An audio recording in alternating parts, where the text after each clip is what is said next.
सबको जो शैतान अपने तले हमें बोझ से दबे हुए प्रभु जी जो रखा था राजा, आपने हमें छुटकारा दिलाया। पिता हम धन्यवाद करते हैं। परमेश्वर पिता, आप कितना महान परमेश्वर, आप दया के धनी है मेरे राजा, आप जैसा परमेश्वर कहीं नहीं मेरे राजा। अरे पिता परमेश्वर, हम धन्यवाद करते हैं कि आपने मुझे अंधकार से प्रभु जी मेरे जीवन में ज्योति दिया मेरे पिता, इसलिए धन्यवाद करते हैं।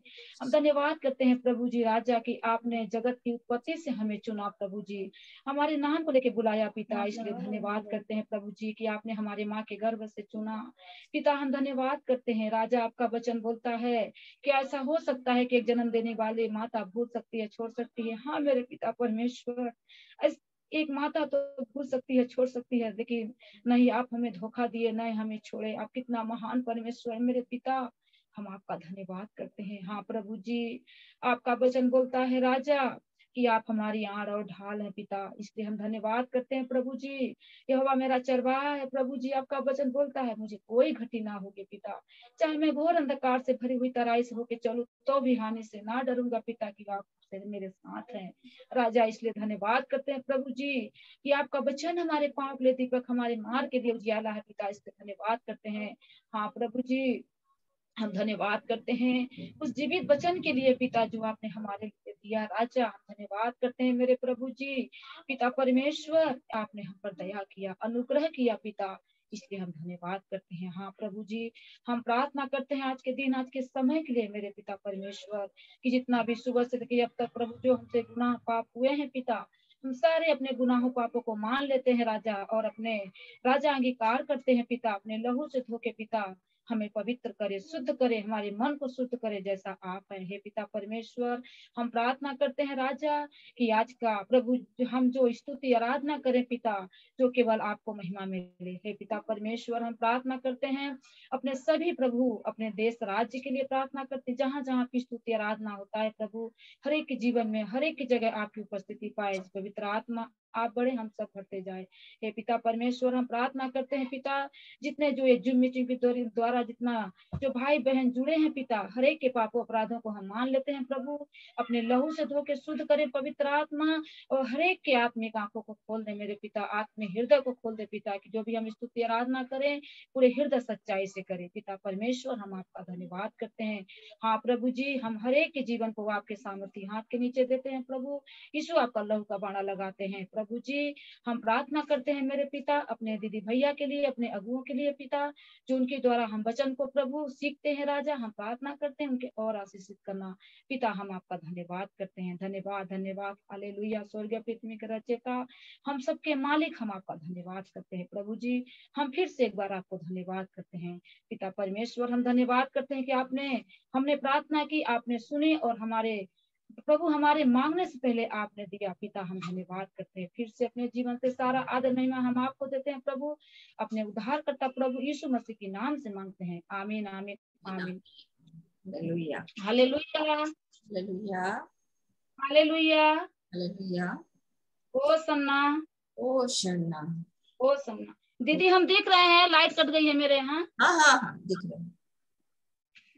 भजन गा रहे हैं दीदी, यीशु का नाम सुखदाई। कौन नंबर है? 26 48 48 नंबर है ना?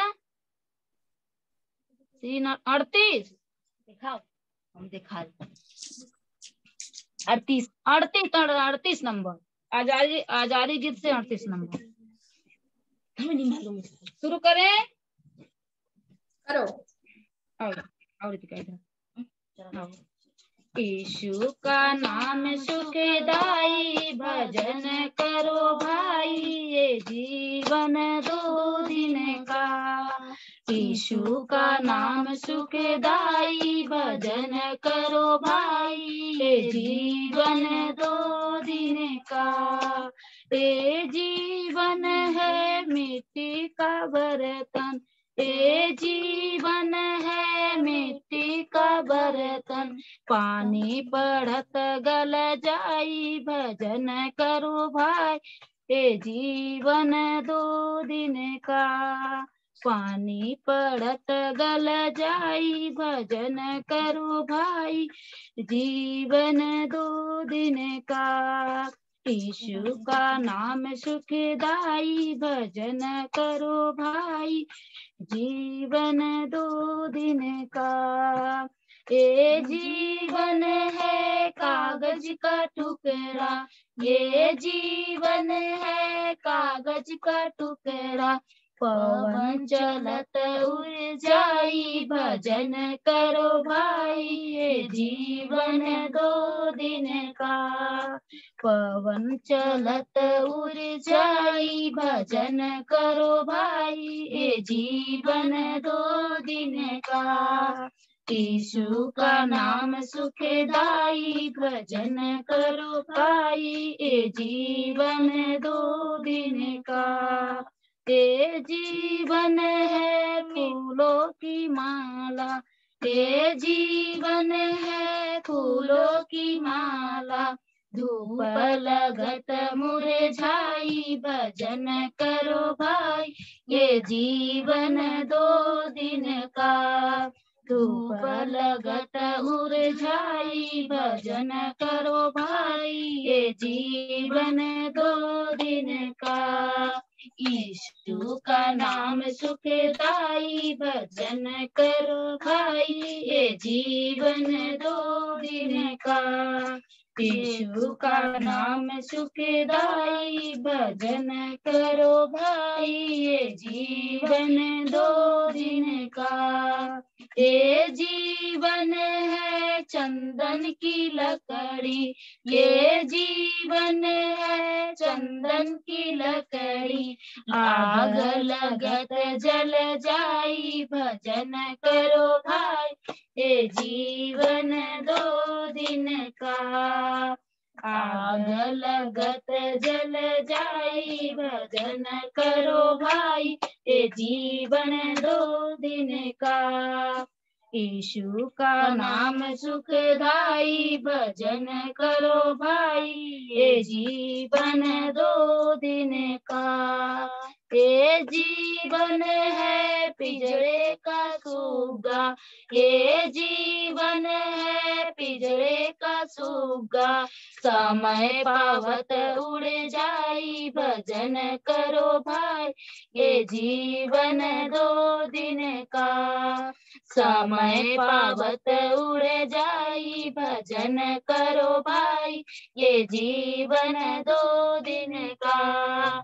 यीशु का नाम सुखदाई, भजन करो भाई, ये जीवन 2 दिन का। यीशु का नाम सुखदाई, भजन करो भाई, ये जीवन 2 दिन का। Hallelujah, hallelujah, hallelujah. Hosanna, hosanna, वो दिख ही नहीं रहा है, ये लगा दिख नहीं रहा। 34 हाँ 34 नंबर दीदी, आजादी किसने, हाँ लाइट आ गई, नंबर गाएंगे ना। 34 नंबर। भजन करूं मैं, भजन करूं, प्रेमी यीशु का मैं भजन करूं। भजन करूं मैं, भजन करूं, प्रेमी यीशु का मैं भजन करूं। सामर्थ्य तुझे मैं भजन करूं, सद्गुण तुझे मैं भजन करूं। सामर्थ्य तुझे मैं भजन करूं, सद्गुण तुझे मैं भजन करूं। भजन करूं मैं, भजन करूं, प्रेमी यीशु की मैं भजन करूं। भजन करूं मैं, भजन करूं, प्रेमी यीशु की मैं भजन करूं। स्वर ज्ञानी तुझे मैं भजन करूं, रक्षक तुझे मैं भजन करूं। स्वर ज्ञानी तुझे मैं भजन करूं, रक्षक तुझे मैं भजन करूं। भजन करूं मैं, भजन करूं, प्रेम यीशु की मैं भजन करूं, भजन करूं, मैं भजन करूं। प्रेम यीशु की मैं भजन करूं, आत्मा में होकर मैं भजन करूं, सच्चाई से मैं भजन करूं, आत्मा में होकर मैं भजन करूं, सच्चाई से मैं भजन करूं, भजन करूं, मैं भजन करूं। प्रेम यीशु की मैं भजन करूं, प्रेम यीशु की मैं भजन करूं। पवित्र दिल से मैं भजन करूं, भक्ति के साथ मैं भजन करूं, पवित्र दिल से मैं भजन करूं, भक्ति के साथ मैं भजन करूं, भजन करूं, मैं भजन करूं। प्रेम यीशु की मैं भजन करूं, भजन करूं, मैं भजन करूं। प्रेम यीशु की मैं भजन करूं, दूतों के संग होकर भजन करूं, यीशु की बलि चढ़ा के भजन करूं, दूतों के संग होकर भजन करूं, यीशु की बलि चढ़ा के भजन करूं, भजन करूं, मैं भजन करूं। प्रेम यीशु की मैं भजन करूं, भजन करूं, मैं भजन करूं। प्रेम यीशु की मैं भजन करूं, प्रेम यीशु की मैं भजन करूं। Hallelujah, hallelujah, hallelujah, hallelujah. Hosanna, hosanna, hosanna. प्रेमी यीशु का मैं भजन करूं, ठीक है, की के जगह का। हाँ, सही प्रोनाउंस, सही शब्द है। ठीक। और एक गाओ।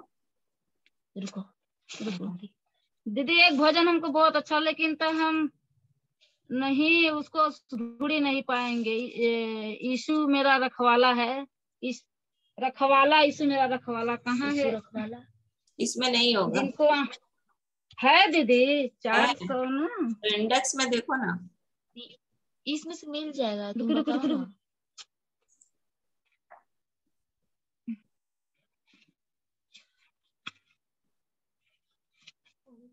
तो 300 एक गाते हैं दीदी, मैं गा रही हूँ 335 नंबर, ठीक ना? प्रभु का धन्यवाद करूंगा, उसको ढूंढेंगे तब फिर किसी दिन गाएंगे। प्रभु का धन्यवाद करूंगा, उसकी संगति में सदा रहूंगा, साथ चलूंगा मैं जय जरूर पाऊंगा, साथ चलूंगा मैं जय जरूर पाऊंगा। प्रभु का धन्यवाद करूंगा, प्रभु का धन्यवाद करूंगा। न देगी मुझे दुनिया कभी भी कोई सुख और शांति आराम, न देगी मुझे दुनिया कभी भी कोई सुख और शांति आराम। मेरे यीशु के साथ संगति में सदा मिलती खुशी मुझको, प्रभु का धन्यवाद करूंगा, उसकी संगति में सदा रहूंगा, साथ चलूंगा मैं जय जरूर पाऊंगा, साथ चलूंगा मैं जय जरूर पाऊंगा। प्रभु का धन्यवाद करूंगा, प्रभु का धन्यवाद करूंगा। मेरी जिंदगी की हर परेशानी में खुल जाता है आशा का मेरी जिंदगी की हर परेशानी में खुल जाता है आशा का द्वार। कभी ना डरूंगा, कभी ना हटूंगा, चाहे जान भी देना पड़े। कभी ना डरूंगा, कभी ना हटूंगा, चाहे जान भी देना पड़े। प्रभु का धन्यवाद करूंगा, उसकी संगति में सदा रहूंगा। साथ चलूंगा मैं जय जरूर पाऊंगा, साथ चलूंगा मैं जय जरूर पाऊंगा। प्रभु का धन्यवाद करूंगा, प्रभु का धन्यवाद करूंगा। कितना अच्छा है वो, कितना धन्य है वो, यीशु ही मेरे जीवन का साथी। कितना अच्छा है वो, कितना धन्य है वो, यीशु ही मेरी जीवन का साथी। मेरी जरूरत को पूरा करता है वो, कोई घटी नहीं मुझको। मेरी जरूरत को पूरा करता है वो, कोई घटी नहीं मुझको। प्रभु का धन्यवाद करूंगा, उसकी संगति में सदा रहूंगा। साथ चलूंगा मैं जय जरूर पाऊंगा, साथ चलूंगा मैं जय जरूर पाऊंगा। प्रभु का धन्यवाद करूंगा, प्रभु का धन्यवाद करूंगा। मेरी आयु के दिन पग पग में सदा तेरी सेवा को पूरा करूंगा। मेरी आयु के दिन पग पग में सदा तेरी सेवा को पूरी करूंगा। एक बत्ती समान जलता रहूंगा, तेरी महिमा मेरी कामना। एक बत्ती समान जलता रहूंगा, तेरी महिमा मेरी कामना। प्रभु का धन्यवाद करूंगा, उसकी संगति में सदा रहूंगा। साथ चलूंगा मैं जय जरूर पाऊंगा, साथ चलूंगा मैं जय जरूर पाऊंगा। प्रभु का धन्यवाद करूंगा, प्रभु का धन्यवाद करूंगा, प्रभु का धन्यवाद करूंगा। Hallelujah, hallelujah, hallelujah, hallelujah. Hosanna, hosanna, hosanna. अब जो वचन याद हो वो बता दो, गवाही हो किसी की वो ये बोल दो।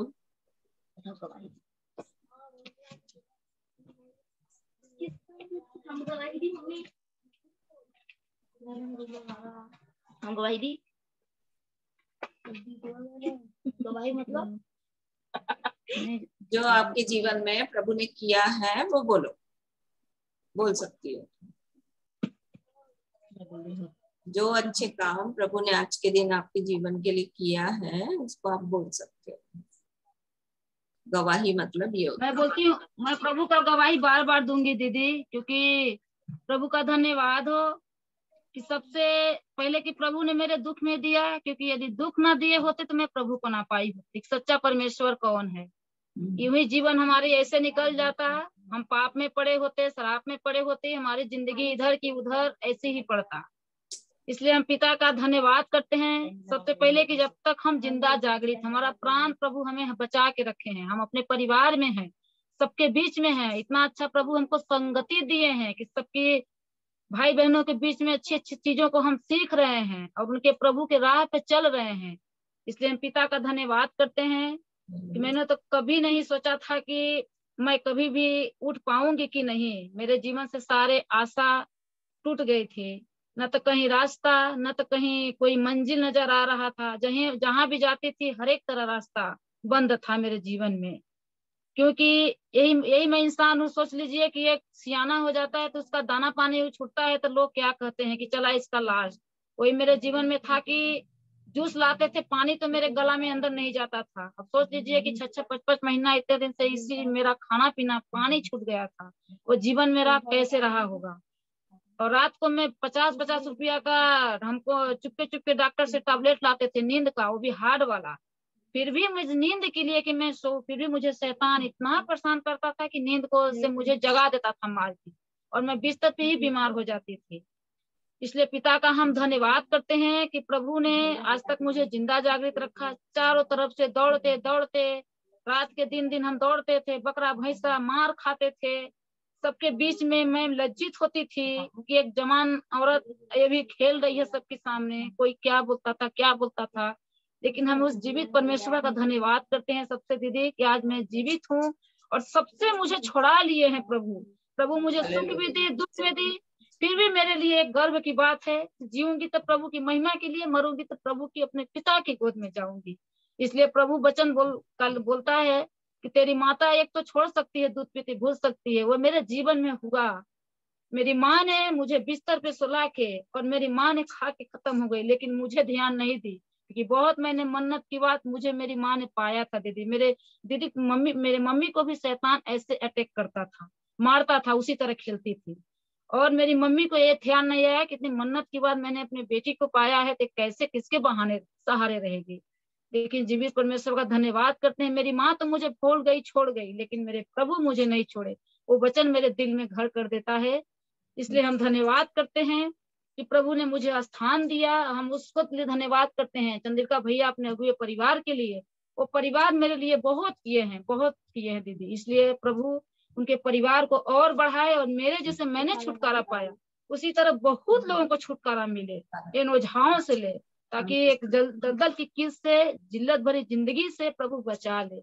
इसलिए हम परमेश्वर पिता का धन्यवाद करते हैं। ज्यादा दिन नहीं हुआ कि प्रभु ने, मैं सोचती थी कि मोबाइल तो मेरे पास मेरे पति का है, इसमें अपना काम धाम करते हैं तो मैं कैसे क्या करूंगी। लेकिन प्रभु बोले सुनीता तुम बार बार बीमार होती हो, जूम मीटिंग करो।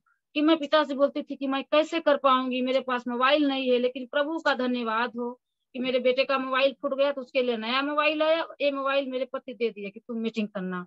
और जैसे ही दीदी भैया उनकी बेटी मेरे घर आए, एक शायद मार्च या फरवरी को आए थे, फरवरियों को शायद, जिस दिन आए उसी दिन मेरा जूम मीटिंग स्टार्ट हो गया। इसलिए हम पिता का धन्यवाद करते हैं कि प्रभु ने वो स्थान दिया और वहां भी स्थान दिया और इतना बड़ा स्थान दिया कि और हमको रोज सिखा रहे हैं। इसलिए हम पिता का धन्यवाद करते हैं। सारा आदर महिमा उन्हीं को देते हैं अपने। Hallelujah hallelujah. प्रभु का धन्यवाद हो। और क्या वचन याद करी आज उसी को बोलो। यशाया की किताब, यशाया की दीदी किताब झूठ नहीं बोलेंगे। सुनो यशाया की किताब निकालो। याद तो नहीं कर पाए, देखिए मेहमान आ गए आज घर में। हाँ, यशाया की किताब अभी तो बोल दिया तुमने वचन। हाँ दीदी उस दिन पढ़े थे लेकिन भूल गए कहाँ पे है। 50 49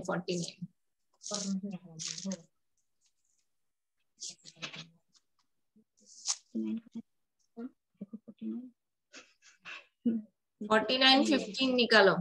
49 का 15, यशाया 49 का 15।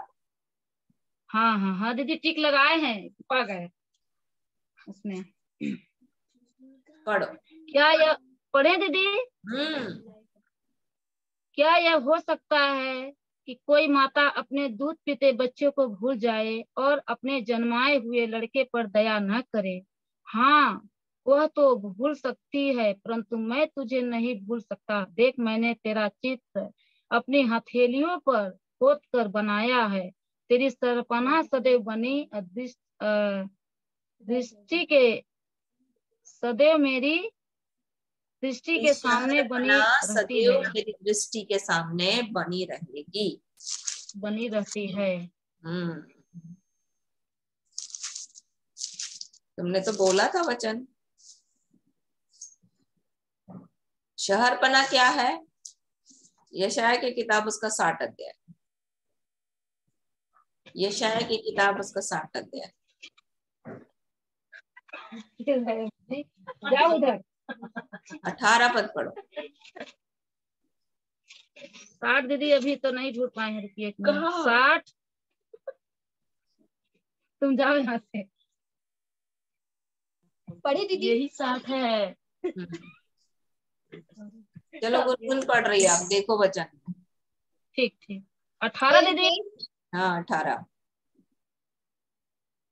तेरे देश में फिर कभी उपद्रव और तेरे सीमाओं के भीतर उत्पात या अंधेर की चर्चा न सुनाई पड़ेगी, परंतु तू अपनी शहर पनाह का नाम उद्धार और अपने फाटकों का नाम यश रखे। तो तेरी शहर पनाह मेरी दृष्टि में बनी रहेगी, मतलब क्या बोलता है, तेरी शहर पनाह मेरी सदैव मेरी दृष्टि के सामने बनी रहती है। मतलब आपके जीवन में जो उद्धार का काम हुआ है ना, उसको परमेश्वर हमेशा देखते रहता है। वाह, इसके जीवन को मैंने बचाया है ना। तो क्या बोलता है, मैंने तेरे चित्र को अपने हथेलियों में खोद रखा। दोनों हथेली में परमेश्वर ने हमारे चित्र को खोद रखा है। हथेली नहीं लिखा है, हथेलियों लिखा है। मतलब दोनों हथेली में परमेश्वर अपने हाथ पर लिख के रखा है, हमारा चित्र बना के रखा है। और हमारी शहर पनाह, हमारा उद्धार का काम परमेश्वर के सामने है, और वो परमेश्वर की नजर में हमेशा बना रहता है। सो प्रभु का धन्यवाद हो इस सुंदर गवाही के लिए। बड़ा आनंद आता है जी जब ये सुनते हैं कि प्रभु ने कैसे अद्भुत रीति से लोगों के जीवन को बचाया है। कभी सोचा भी नहीं था कि परमेश्वर इतने बड़े बड़े काम करेगा। बोलता है जो आंखों ने नहीं देखा, जो कानों ने नहीं सुना, जो बातें चित्त में नहीं चढ़ी, परमेश्वर अपने प्रेम रखने वालों के लिए तैयार की है और अपनी आत्मा के द्वारा उसे प्रकट कर रहा है। सचमुच में आत्मा के द्वारा प्रभु तुम्हारे जीवन में ऐसे बहुत सारे लोगों के जीवन में प्रभु ने काम किया है। प्रभु का धन्यवाद हो। और कोई गवाही देना चाहता है तो आप बोल सकते हो।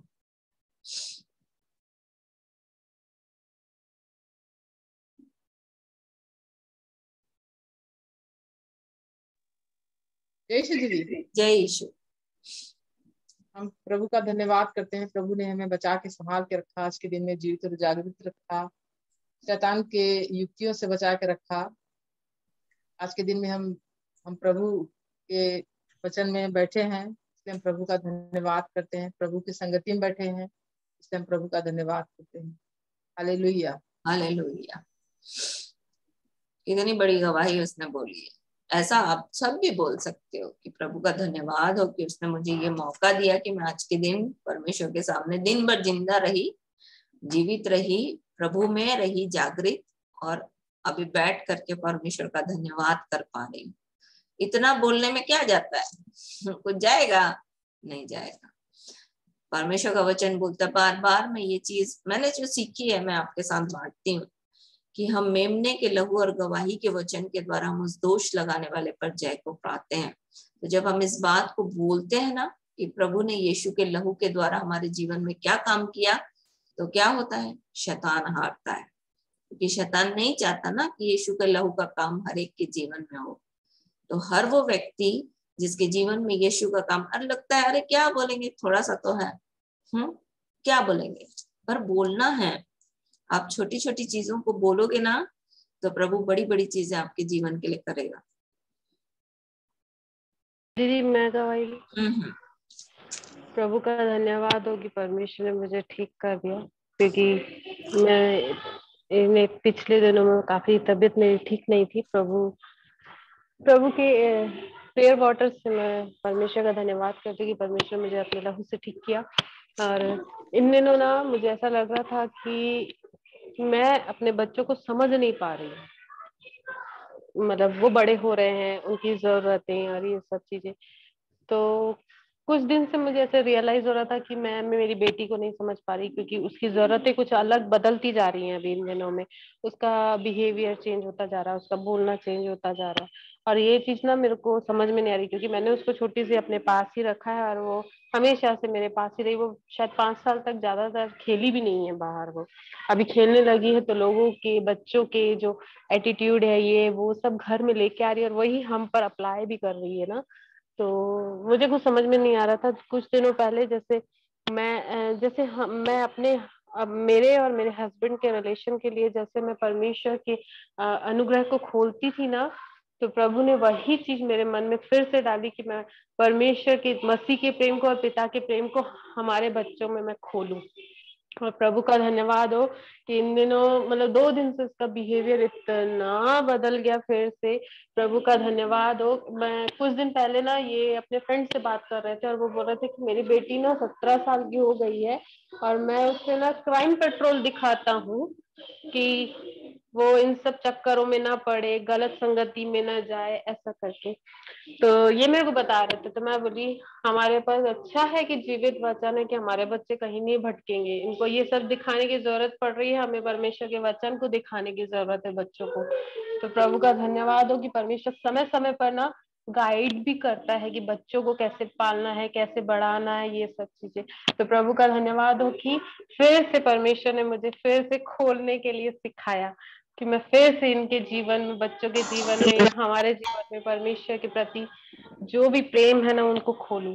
प्रभु का धन्यवाद हो। हालेलुया, प्रभु का धन्यवाद हो। इसलिए तो हम इस चीज को हम लोगों ने चालू किया ना कि हमारे बच्चे जो है परमेश्वर के वचन से भर जाएं। जब हृदय खाली होता है ना तो शैतान उसमें एंटर करने की कोशिश करता है, पर जब वो भरा रहता है परमेश्वर के वचन से तो शैतान की कोई ताकत उसके जीवन में घुस नहीं सकती, क्योंकि परमेश्वर का वचन बोलता है कि मैंने तेरे वचन को अपने हृदय में रख छोड़ा है क्योंकि तेरे विरुद्ध पाप ना करूं। और परमेश्वर का वचन कहता है कि जवान अपनी चाल को किस उपाय से सावधान रखे, तेरे वचन के अनुसार। तो परमेश्वर का वचन जब हम अपने बच्चों के अंदर डालते हैं ना तो परमेश्वर का अनुग्रह उस बात में होता है कि हमने क्या महत्व दिया, किस चीज को महत्व दिया अपने बच्चों के लिए, और तब हम इन बातों से छूटते हैं। इसलिए व्यवस्था विवरण उसका 6 अध्याय बार बार परमेश्वर का वचन इस बात को बच्चों के लिए बोलता है। क्या बोलता है? पढ़ो भजन संहिता, सॉरी व्यवस्था विवरण उसका 6 अध्याय।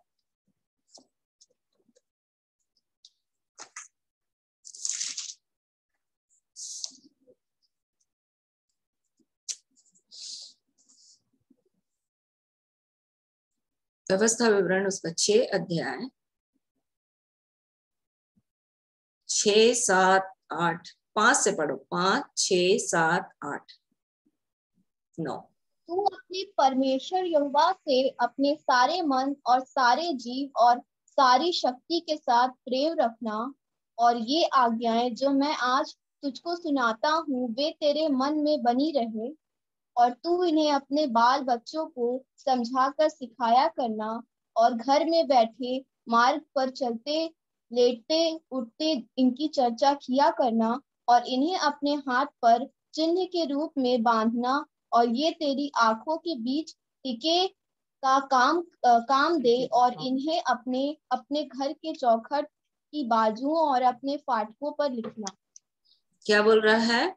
ये तेरे समझा कर सिखाना, और घर बैठे, मतलब हम बैठे हुए भी अपने बच्चे को सिखा सकते हैं, मार्ग में चलते हुए भी सिखा सकते हैं, लेटते हुए भी सिखा सकते हैं, उठते हुए भी सिखा सकते हैं, और उसकी चर्चा, परमेश्वर की वचन की चर्चा अपने बच्चों के सामने करना है।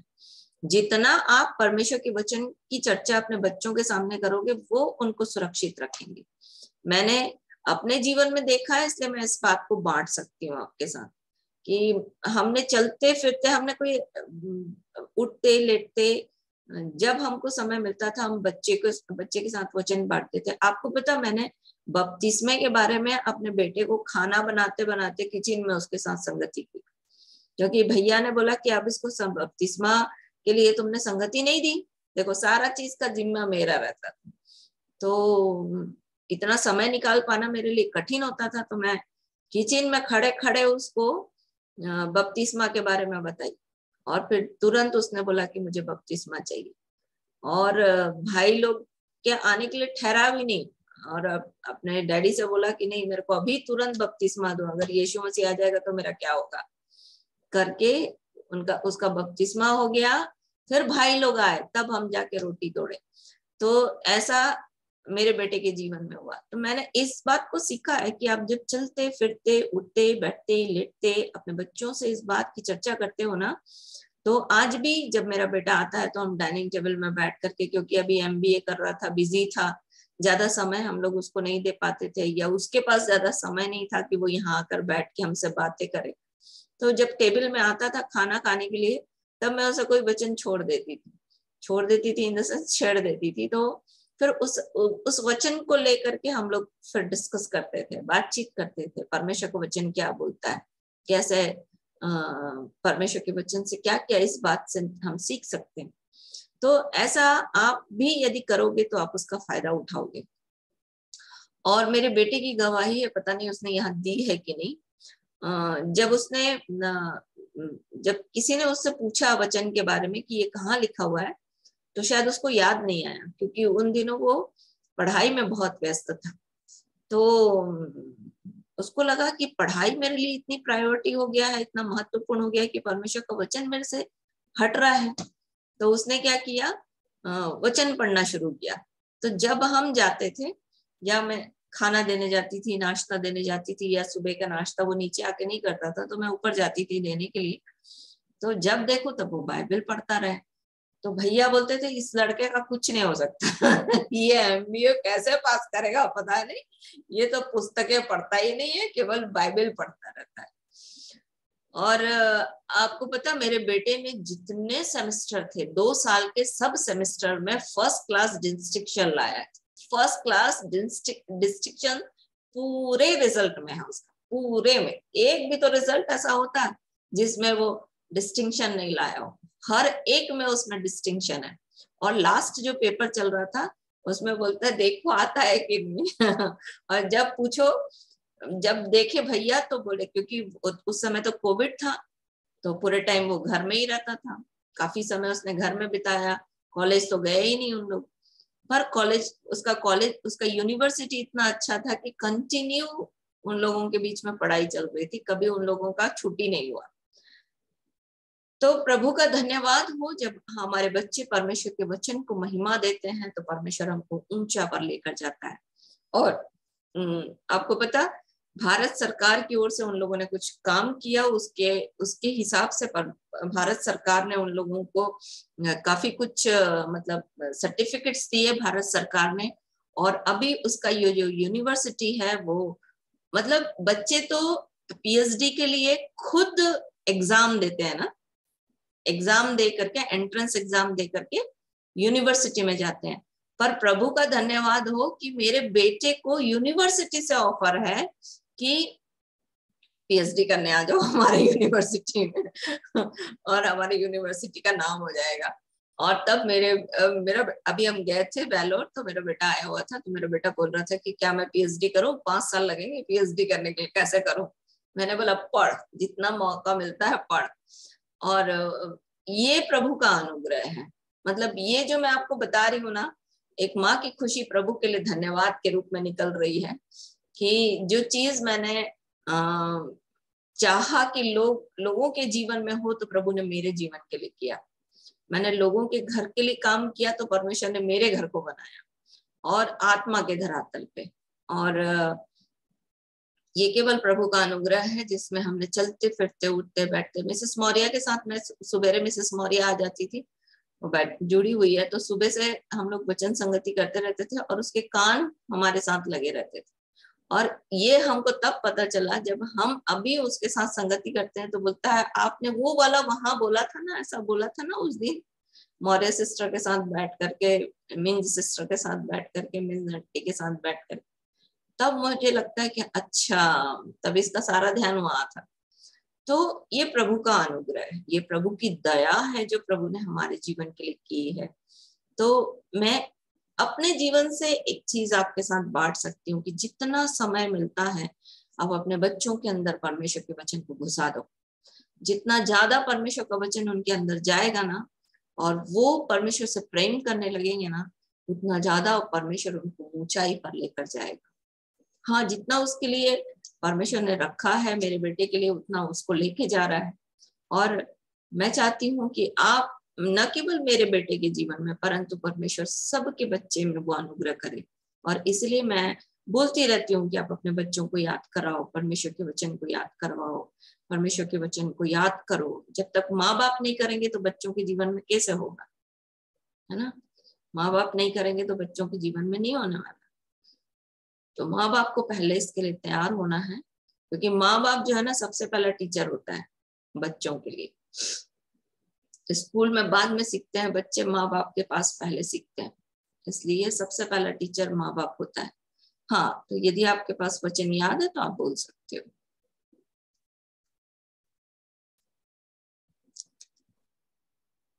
जय श्री दीदी। जय यीशु बेटा। भजन संहिता 115। यह वह हमारी नहीं वरन अपने नाम की महिमा अपने करुणा सच्चाई के निमित्त कर। जाति जाति के लोग क्यों कहते हैं उनका यहोवा कहाँ है? हमारा यहोवा तो स्वर्ग में है। उसने जो चाहा वही किया है। उन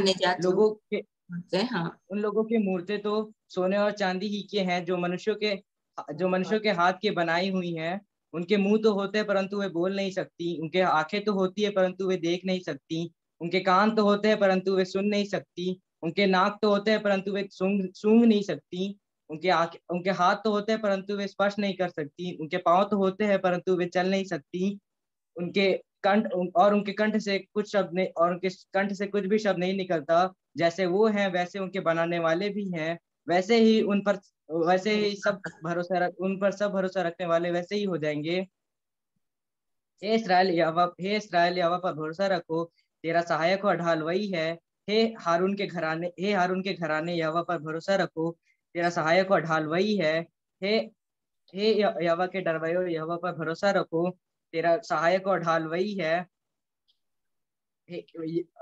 उसने हमको स्मरण किया है, वह आशीष देगा। वह इस्राएल के घराने को आशीष देगा, वह हारून के घराने को आशीष देगा। क्या छोटे क्या बड़े, जितने यहोवा के डरवैये हैं वह उन सबको आशीष देगा। उसने हमको और हमारे बच्चों को अधिक बढ़ाया है। यहोवा जो आकाश और पृथ्वी का करता है, उसकी ओर से हम आशीष पाए हैं। स्वर्ग यहोवा का है, पृथ्वी उसने मनुष्यों को दे दी। मृतक तो चुपचाप पड़े हैं। मृतक जितने चुपचाप पड़े हैं वो याह की स्तुति नहीं कर सकते। और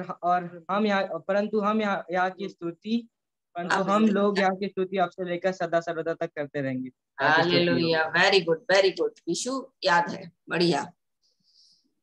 और गुनगुन बोलो। जय दीदी। 1 मिनट सुनो। हाँ, भजन संहिता 115। हे यहोवा हमारी नहीं वरन हमारे नाम की महिमा अपनी करुणा और सच्चाई के निमित्त कर। अपने नाम की महिमा, हमारे नाम की नहीं, अपने नाम की महिमा अपनी करुणा और सच्चाई के निमित्त कर। जाति जाति के लोग क्यों कहने पाए उनका परमेश्वर कहाँ रहा? हमारा परमेश्वर तो स्वर्ग में है। उसने जो चाहा वही किया। उन लोगों की मूर्तें सोने चांदी की तो है, परंतु वे मनुष्यों के हाथ की बनाई हुई हैं। उनके मुंह तो रहते हैं परंतु वे बोल नहीं सकती। उनके आंखें तो रहती परंतु वे देख नहीं सकती। उनके कान तो रहते परंतु वे सुन नहीं सकती। उनके नाक तो रहते परंतु वे सूंघ नहीं सकती। उनके हाथ तो रहते परंतु वे स्पर्श नहीं कर सकती। उनके पांव तो रहते हैं परंतु वे चल नहीं सकती। और वे अपने कंठ से कुछ भी शब्द नहीं निकाल सकती। जैसे वे हैं वैसे उनके बनाने वाले हैं, और उन पर सब भरोसा रखने वाले वैसे ही हो जाएंगे। हे इस्राएल यहोवा पर भरोसा रख, तेरा सहायक और ढाल वही है। हे हारून के घराने यहोवा पर भरोसा रख, तेरा सहायक और ढाल वही है। हे यहोवा के डरवैयो यहोवा पर भरोसा रखो, तुम्हारा सहायक और ढाल वही है। यहोवा ने हमको स्मरण किया है, वह आशीष देगा। वह इस्राएल के घराने को आशीष देगा। वह हारून के घराने को आशीष देगा। क्या छोटे क्या बड़े, जितने यहोवा के डरवैये हैं वह उन्हें आशीष देगा। यहोवा तुमको और तुम्हारे बच्चों को अधिक बढ़ाता जाए। यहोवा आकाश और पृथ्वी का करता है। उसकी ओर से तुम आशीष पाए हो। स्वर्ग तो यहोवा का है, स्वर्ग तो यहोवा का है और पृथ्वी उसने मनुष्यों को दी है। मृतक जितने चुपचाप पड़े हैं वे तो याह की स्तुति नहीं कर सकते, परंतु हम लोग अब से लेकर सदा सर्वदा धन्य कहते रहेंगे, याह की स्तुति करो। Hallelujah, hallelujah, hallelujah, very good. बोलो सोनो। जय सुधे। जय यीशु। हे यहोवा हमारी नहीं। भजन संहिता 115 का दे दो। हे यहोवा हमारी नहीं, वरन वह अपने ही नाम की महिमा और अपने करुणा और सच्चाई के निमित्त कर जाति जाति के लोग कहने पाए, जाति जाति के लोग क्यों कहने पाए, उनका परमेश्वर कहाँ रहा। हमारा परमेश्वर तो स्वर्ग में है, उसने जो चाहा वही किया। उन लोगों के मूर्तें सोने चांदी ही की तो है, वे मनुष्य के हाथ की बनाई हुई है। वे उनके मुंह तो रहता है परंतु वह बोल नहीं सकते। उनके आंखें तो रहती है परंतु वो देख नहीं सकते। उनके कान तो रहते हैं परंतु वो सुन नहीं सकते। उनके नाक तो रहते हैं परंतु वे सूंघ नहीं सकते। उनके हाथ तो रहते हैं परंतु वो स्पर्श नहीं कर सकते। उनके पैर तो रहते हैं परंतु वो चल नहीं सकते और अपने कंठ से कुछ भी शब्द नहीं निकाल सकते। जैसे वे हैं वैसे ही उनके बनाने वाले हैं और उन पर सब भरोसा करने वाले वैसे ही हो जाएंगे। हे इज़राइल, यहोवा पर भरोसा रख, तेरा सहायक और ढाल वही है। हे हारून के घराने, यहोवा पर भरोसा रख, तेरा सहायक और ढाल वही है। हे यहोवा के डरोगे, यहोवा पर भरोसा रखो, तुम्हारा सहायक और ढाल वही है। यहोवा ने हमको स्मरण किया है, वह आशीष देगा। वह इजराइल के घराने को आशीष देगा, वह हारून के घराने को आशीष देगा। यहोवा क्या छोटे क्या बड़े, उनके यहोवा के डरवैये हैं। यहोवा के डरवैये है, उनको वह आशीष देगा। यहोवा तुमको और तुम्हारे बच्चों को आगे बढ़ाएगा। लड़के बालों तुमको अधिक यहोवा तुमको और तुम्हारे लड़कों को अधिक बढ़ाएगा। और यहोवा स्वर्ग और पृथ्वी का जो करता है उसकी ओर से तुम आशीष पाए हो। मृतक जितने चुपचाप पड़े हैं, यहोवा का है, पृथ्वी स्वर्ग यहोवा का है, पृथ्वी तो और परंतु पृथ्वी मनुष्य को दे दी है, मनुष्यों की है। परंतु पृथ्वी मनुष्यों को, स्वर्ग हमारा है परंतु पृथ्वी मनुष्यों को दे दी है। वे तो मृतक जितने चुपचाप पड़े हैं वह तो याह की स्तुति नहीं कर सकते, परंतु हम लोग याह को अब से लेकर सर्वदा तक धन्य कहते रहेंगे और याह की स्तुति करो। Hallelujah, very good, hallelujah. दीदी, हाँ बोलो। मेरी बेटी रितिका वो भजन बोलना चाहती है, देख के। हाँ बोलो बोलो। भजन संगीता 117 का। बोलो। हे जाति जाति के सब लोगों, हे जाति जाति के सब लोगों यहोवा की स्तुति करो। हे राज्य के सब लोगों उसकी प्रशंसा करो, क्योंकि उसकी करुणा हमारे ऊपर प्रबल हुई है और यहोवा की सच्चाई सदा की है, यह की स्तुति करो। Hallelujah. Very good, very good. याद भी कर लेना बेटा ना। पढ़ेगी पढ़ोगी तो आप ही का फायदा है ना। पढ़ रहे हो तुम? पढ़ो। आप कौन सा पढ़ रहे हो? भजन संहिता 117। पढ़ो। माइक चालू है। हाँ। हे जाति जाति के सब लोगों यहोवा की स्तुति करो। हे राज के सब लोगों उसकी प्रशंसा करो, क्योंकि उसकी करुणा हमारे ऊपर प्रबल हुई है और यहोवा की सच्चाई सदा की है, यह की स्तुति करो। हालेलुया। प्रभु का धन्यवाद हो।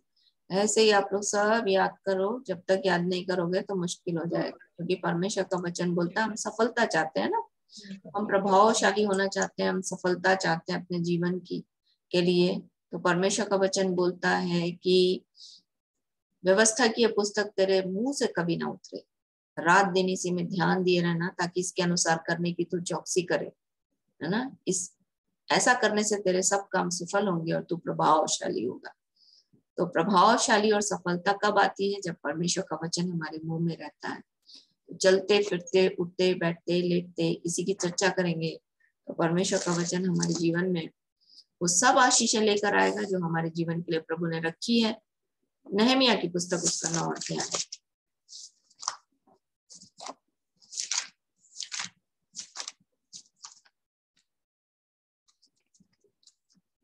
नहमिया की पुस्तक उसका 9 अध्याय 29 वचन। नहमिया की पुस्तक उसका 9 अध्याय उसका 29 वचन।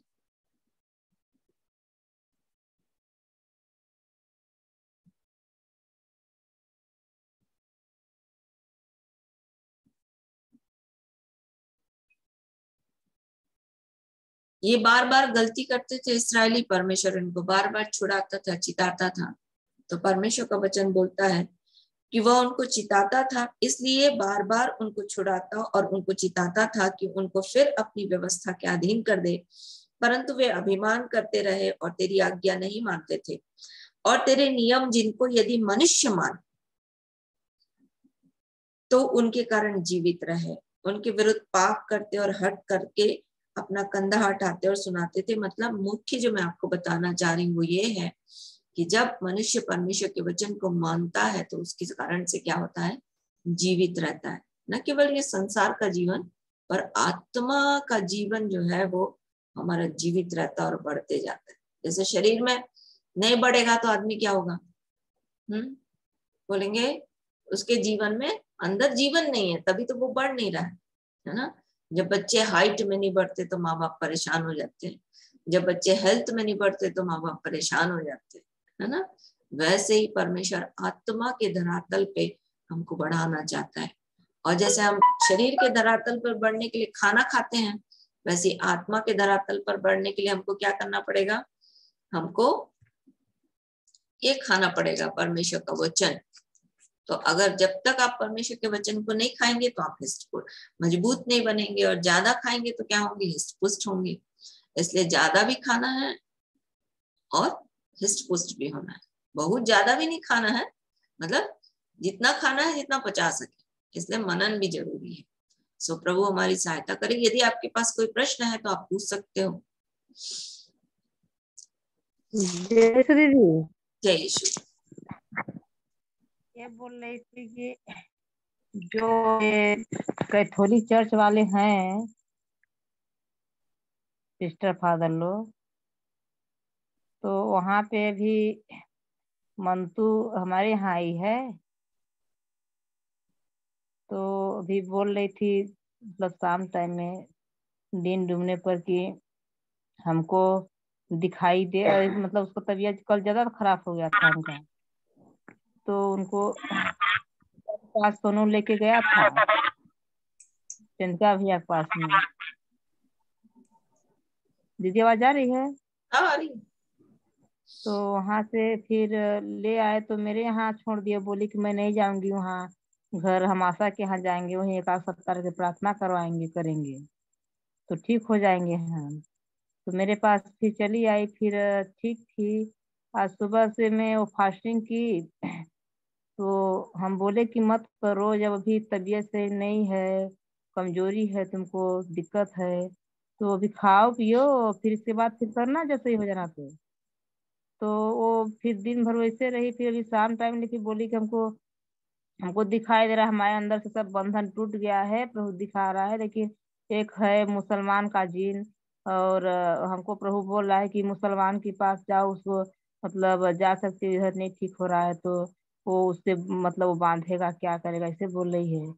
फिर उसको मैं वचन दिखाई, बोली कि देखो वचन में ऐसा लिखा है कि मुझे छोड़ दूसरों को ईश्वर करके न मानना, वचन में दिखा रही हूँ। तो फिर भी बोले कि मेरी सासू माँ है, तो आई थी मेरे यहाँ, तो बोल रही है कि हमको बोले ऐसा, चलो फादर लोग के पास ले चलो प्रार्थना करवाने हमको। तो हम बोले हम वहाँ नहीं जाएंगे। तो मेरे सासू माँ वो आई तो उनसे बोली कि मम्मी हमको ले चलिए ना फादर यहाँ, वहाँ प्रार्थना करवाने ले जाने, वो पवित्र हैं, वहाँ ले चलिए, वहाँ ले चलिए। फिर उन लोग के फिर मेरी मम्मी सासू लेके गई उन लोग के, पता नहीं वहाँ से लगता है बारिश होने लगी, वहाँ नहीं जा पाई। फिर मेरे और घर में कहाँ जाके प्रार्थना भजन की है वो, फिर अभी आई है।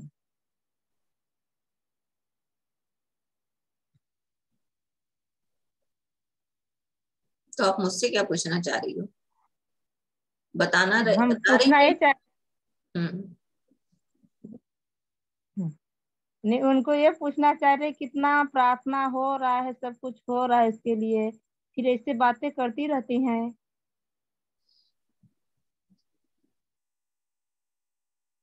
जब तक परमेश्वर का वचन अंदर नहीं जाएगा कुछ नहीं हो सकता। वो मुसलमान के पीछे घूमती रहेगी। इतना मेरे से एकदम लिखित ले बोलती लो, जिन है। इतना मेरे से लिखित ले लो। हाँ वही। चाहे वो दुनिया के किसी भी जगह में जाकर के प्रार्थना करा रही, परमेश्वर का वचन बोलता है। वही तो। जब मैं आपको एक इंसिडेंस बता रही हूँ कि मेरे को वैजाग में एक पास्टर मीटिंग में बुलाया गया बोलने के लिए। वैजाग मतलब विशाखापट्टनम। तो वहां गई थी, तो वहां पर मेरी जो दोस्त थी जिसने बुलाया था, उसका नाम था शोभा। तो वो शोभा जो है, वो उसकी काम वाली, जो वहां तेलुगु बोलते हैं ना, भाषा में तेलुगु बोलते हैं, तो उसकी काम वाली आकर के बोलने लगी कि मेरा तो पेट बहुत दर्द दे रहा है, और लोट पोट करने लगी और जाके जमीन में सो गई। अब वो परेशान कि भैया हम लोगों को मीटिंग में जाना है, ये काम नहीं करेगी तो हम लोग निकलेंगे कैसे। तो फिर उसके बाद मेरी जो दोस्त हैं दोनों जन, एक अभी दुबई में रहती है और एक यहाँ रहती है, वही विशाखापट्टनम में। दोनों जन उसको समझाते रहे, समझाते क्या रहे, प्रार्थना करते रहे उसके लिए। नहीं हुआ कुछ, कम से कम नहीं तो 15-20 मिनट उन लोग उसको समझाए, कुछ नहीं हुआ। फिर मैं तो, चूंकि मैं तेलुगु तो जानती नहीं थी और वो हिंदी और इंग्लिश नहीं समझती थी, तो मैंने अपनी दोस्त से बोला कि तुम अपनी तेलुगु बाइबल लेकर आओ। फिर उसने तेलुगु बाइबल लाया। फिर मैंने उसको यिर्मयाह की किताब उसका 10 अध्याय पढ़वाया। वो तेलुगु में पढ़ी 10 अध्याय के। जब आगे आप पढ़ोगे तो उसमें बोलता है, उससे मत डरो क्योंकि वो ना तो बुरा कर सकती है और ना भला कर सकती है। इतना सुनी होगी क्योंकि वो बार बार बोल रही थी मैंने प्रसाद खा लिया इसलिए मेरे को ऐसा सब हो रहा है। पर जैसे ही उसने परमेश्वर के वचन को पढ़ा और वचन को अंदर लेकर, अंदर मतलब हृदय में लेकर आई कि हाँ, ये ना बुरा कर सकती है ना भला कर सकती है, और उसी समय वो तुरंत ठीक हो गई और फिर काम करने लगी। तो परमेश्वर का वचन जब तक हृदय में नहीं जाएगा ना, क्या बोलता है, सत्य को जानोगे तो सत्य तुम्हें क्या करेगा, स्वतंत्र करेगा। तो स्वतंत्र होने के लिए सत्य को अंदर लेकर जाना पड़ता है।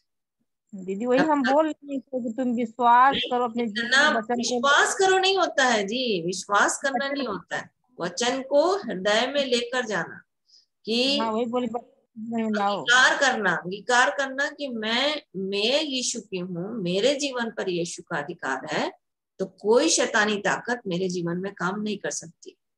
उसको ये बोलना पड़ेगा हृदय से कि मैं यीशु की, मेरे जीवन पर यीशु का अधिकार है और कोई शैतानी ताकत मेरे जीवन पर काम नहीं कर सकती। याकूब पर कोई मंत्र नहीं चलता, इजराइल पर कोई भावी कहना मायने नहीं रखता बोलता।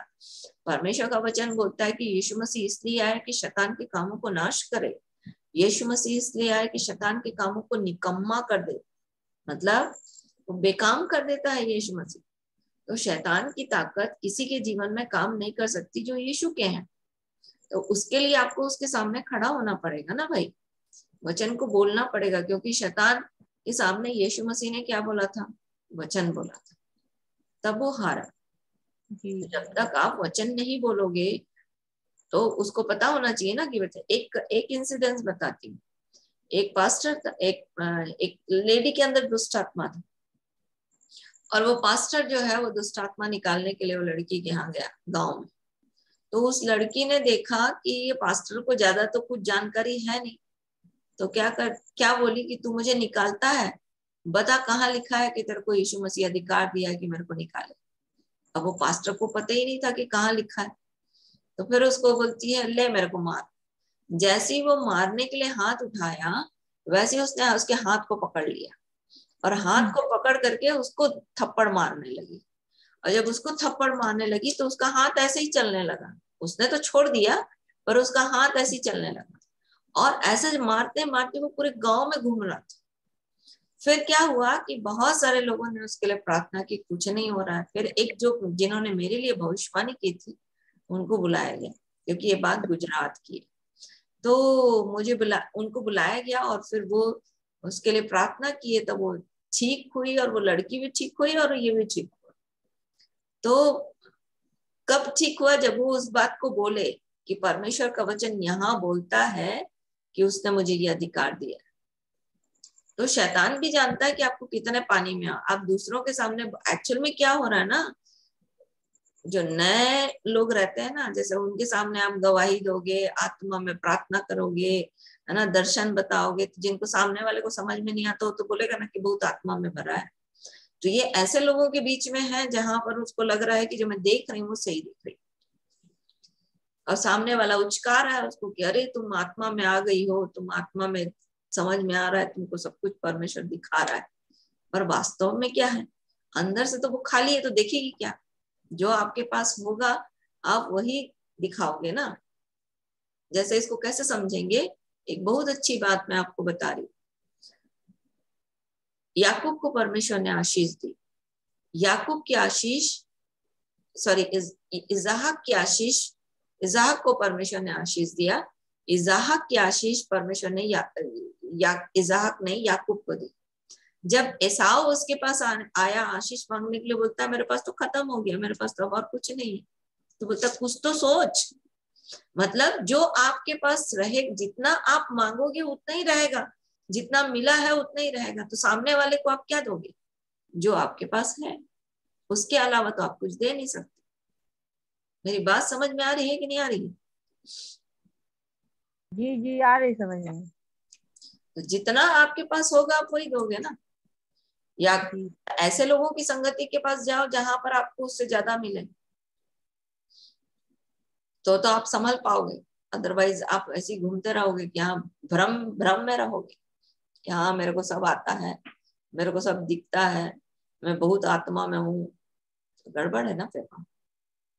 तो ही तो बता रही है हमेशा हमको प्रभु दिखा रहा है, प्रभु सोनू दिखा रहा सुन है रहे कि हो? सोनू सुन रहे हो? समझ में आ रहा है सोनू? हाँ दीदी। है ना? तो प्रार्थना लेके भागने से कुछ नहीं होगा। उसके अंदर वचन जब तक नहीं घुसेगा कुछ नहीं होने वाला उसका। दीदी हम नहीं जा रहे थे, वो हमको बिगड़ने लगी, बोलने लगी कि एक मसीह का साथ नहीं दे रहा है, तुम पर ये होगा वो होगा, ऐसे बोलना करके। नहीं था, तुमको बोलना चाहिए कि एक मसीह जो है मसीह का साथ ऐसे देता है कि वचन को खोलो और वचन को पढ़ो। आप और ना स्पून फीडिंग में कितना दिन जिंदा रहोगे? स्पून फीडिंग समझते हो? चम्मच से पिलाए जाए, दूध पिलाने से आदमी, बच्चा कितना दिन तक जिंदा रहेगा? और ना चंद्रिका भैया के पास बोली कि फोन लगाओ 3 बार लगाए। फिर बोली भैया मैं सोनू के साथ आ रही हूँ आपके घर, आ रही हूँ। तो ठीक है, भैया मैं बोले वो ठीक नहीं कह रही हूँ कि आप क्यों गए वहां। मैं ये बता रही हूँ कि मर्ज का इलाज कहाँ है। अगर तकलीफ का इलाज आपको करना है तो आप इस तरीके से, इस डायरेक्शन में करना पड़ेगा। यदि आप चाहते हो कि उसको छूटे तो बोलो वचन बैठो और वचन पढ़ो। इधर उधर भागने से कोई फायदा नहीं है, और वचन खुल के दिखाओ उनको। दीदी वो ना भैया वचन दिए थे 4-5 वचन उसको, वो नहीं पढ़ी होगी, मौसी के यहाँ चली गई ना, आशा मौसी के यहाँ, शायद नहीं पढ़ी होगी वचन। तो भैया बोले बोले थे पढ़ाइए। बच्चन सिखा रहे हैं, दोपहर से वो बैठ के सिखा रहे थे, बता रहे बच्चन बहुत बता रहे हैं इनको, लेकिन उसको जब अपने जीवन में घुसाएगी तब तो होगा। जाने तो होगा। उसके अंदर एक चीज घुस गई है कि मुसलमान से मैं झगड़ा करी हूँ, तो मैं बाती हुआ है। तो भैया आप, अगर आप आत्मा में हो, आपको सब चीजें दिखती हैं, तो आपको बाती तो करना ही नहीं है ना। आपको उसके लिए प्रार्थना करना है, उसे झगड़ा तो करना नहीं है ना। तो जहां झगड़ा किए तहां शैतान को एंट्रेंस मिल जाता है, घुसने का मौका मिल जाता है। अब मुसलमान बड़ा है या प्रभु, ये उससे पूछो, ठीक है। मुसलमान बड़ा है कि प्रभु बड़ा है, ये उससे पूछो। तो बोलेगी, अब वो बोलेगी प्रभु बड़ा है, तो भैया फिर प्रभु के पास जा। मुसलमान के पास जाने से तो कुछ मिलना नहीं है, वो तो एक आदमी है। परमेश्वर के पास जाएगी तो फायदा होगा। ये यहाँ पर अभी पता नहीं, अभी निकल गया शायद। हाँ, ये तो जुड़ा है। क्या नाम है इसका? विमलेश। विमलेश है कि उसकी पत्नी है? माइक ऑन करके बताओ। उसकी पत्नी है दीदी। अच्छा, पत्नी है। विमलेश की बहन है, उसको दुष्टात्मा पकड़ा था। बाप रे, वो तो पेशाब भी कर देती थी और पैर हाथ पटकती थी। और फिर उसके बाद इतना बुरा कंडीशन में रात के 7-8 बजे विमलेश मेरे को लेने गया मेरे घर, एनटीपीसी कॉलोनी। मैं वहां पर उसके साथ स्कूटर में बैठ करके मैं उसके घर आई। आके देखती हूँ तो मुसलमान जो है मंत्र पढ़ रहा है और उसको कोई फर्क नहीं पड़ रहा है। क्या वो लेडी है जो मुसलमान के पीछे भागती है? सुन रही है, नहीं सुन रही? मंतु सुन रही हो? सुन रही है। तो वो मुसलमान जो है मंत्र पढ़ रहा था, कुछ नहीं हुआ उसको। रात के 10 बजे वो लड़की को दुष्टात्मा छोड़ा। आज प्रभु का धन्यवाद हो। अभी का कंडीशन तो नहीं मैं जानती, पर फिर उसके बाद उस दुष्टात्मा कपड़ा तक नहीं पहनती थी भाई, फेंक देती थी सब कपड़ा पहन करके। फिर उसके बाद दूसरे तीसरे दिन वो वचन सुनने के लिए मेरे घर आई थी। ये विमलेश से पूछ लेना, विमलेश बता देगा। तो यीशु मसीह छुटकारा देने वाला है, न कि कोई व्यक्ति, है ना। इसलिए आप यीशु के पास आओ। यीशु के पास वो ताकत है जिसने आप। ये आचार्य जी भी गए थे। आचार्य जी भी थे? हाँ, अच्छा, बोल रहे हैं क्या? हाँ, हाँ, बता रहे हैं। बड़ा कंडीशन उसका खराब था। हाँ दीदी। पेशाब तक कर देती थी भाई, इतना बुरा कंडीशन था उसका। पर प्रभु का धन्यवाद हो कि प्रभु ने उसके जीवन को छुड़ा दिया। तो शादी वादी हो गई होगी, बच्चे हो गए होंगे। तो प्रभु ऐसे काम करता है। तो आप किसके पीछे भागना चाहते हो, ये आपके पास प्रश्न है। आप शैतान के पास, शैतान से छूटने के लिए आप शैतान पर जय पाए हुए व्यक्ति के पास जाना चाहते हो, जो परमेश्वर का पुत्र मनुष्य बनकर आया, या फिर मनुष्यों के पास जाना चाहते हो जिन्होंने शैतान पर जय नहीं पाई। सो प्रभु आपकी सहायता करे, नहीं तो आप तो ऐसी घूमती रह जाओगे और भ्रमित होकर के अपने जीवन के लिए केवल हानि उठाओगे। यीशु मसीह के पास आने के बाद भी अगर आपने फायदा नहीं उठाया यीशु मसीह, जैसे इसको बोलते हैं 56 भोग सामने रखा हुआ है, यदि आप अपने अंदर नहीं ले जाओगे तो 56 भोग का मजा कहाँ से उठा पाओगे? प्लेट में तो सर्व हो गया, यीशु मसीह के नाम से आपको वचन सब मिल गया, दिखा दिया सब आपको। खाओ बोल रहे हैं, खाओ बोल रहे हैं, नहीं खाओगे तो खाओ, कुछ नहीं होने वाला। हाँ, क्या बोल रही थी? ये बोल रही हूँ कि ये फादर लोगों के पास क्या वहां जा सकते हैं? देखो, मैं किसी के पास जाने के लिए मना नहीं करती, पर परमेश्वर का वचन बोलता है कि सबसे पहले आपको प्रभु यीशु मसीह से मिलना पड़ेगा। प्रभु यीशु मसीह से मिलना पड़ेगा और ये देखना पड़ेगा आपको कि प्रभु यीशु मसीह ने आपके जीवन में काम किया, न कि मरियम। मरियम तो खुद ही यीशु मसीह के बारे में बोलती है। यदि आप यूहन्ना 2 अध्याय में जाओगे तो वहां पर बोलती है कि भैया आश्चर्य कर्म कौन कर पाता है? यीशु कर पाता है, न कि मरियम। तो मरियम जो बोलती है वो ये बोलती है कि देखो जो बोल रहा है ना उसका उसी के हिसाब से करना। तब यीशु मसीह ने बोला कि ये 6 मटके जो है इसमें लबालब पानी भर दो, और तब दाखरस बन गया। तो आश्चर्य कर्म मरियम ने नहीं किया, आश्चर्य कर्म यीशु ने किया। और मरियम स्वयं यीशु मसीह की ओर देख रही थी।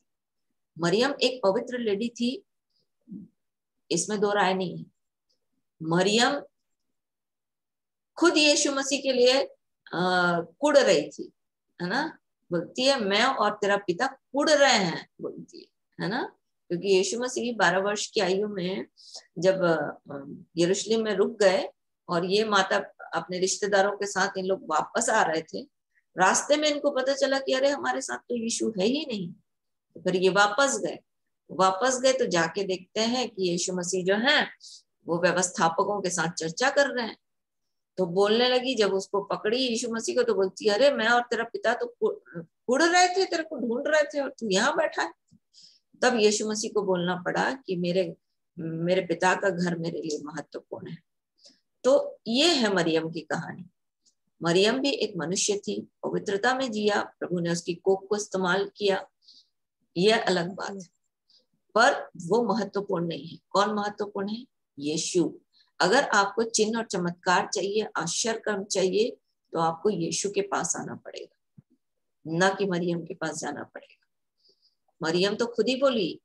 समस्या क्या है ना, वचन आप लोग पढ़ोगे तब आपको समझ में आएगा, वचन नहीं पढ़ोगे तो कुछ समझ में आने वाला नहीं। सब समान लगेंगे, एक जैसे लगेंगे, इसके पास जाओ, उसके पास जाओ, वहां जाओ, ऐसे जाओ, पर नहीं दीदी, छुटकारा हमको मालूम है वचन में। को नहीं जाना है। उसको मंतु को सुना रहे हैं ना, वो सुन रही है ना।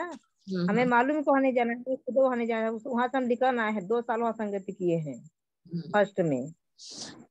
तो परमेश्वर का वचन आपको वचन छुटकारा देता है, ना कि मनुष्य। इस बात को सीख लो, है ना। हम लोग भी एक मनुष्य हैं, केवल यीशु का वचन ही आपके जीवन को छुटकारा दे सकता है, और वचन के बिना कुछ नहीं हो सकता है।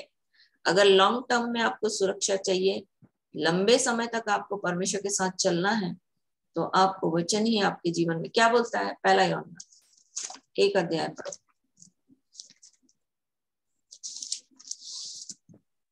एक पद से पढ़ो।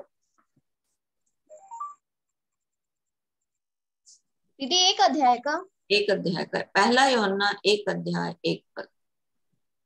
उस जीवन के वचन के विषय में जो आदि से था, जिसे हमने सुना और जिसे अपनी आंखों से देखा, वरन जिसे हमने ध्यान से देखा और हाथों से छुआ, यह जीवन प्रकट हुआ और हमने उसे देखा और उसकी गवाही देते हैं, और तुम्हें उस अनंत जीवन का समाचार देते हैं जो पिता के साथ था और हम पर प्रकट हुआ।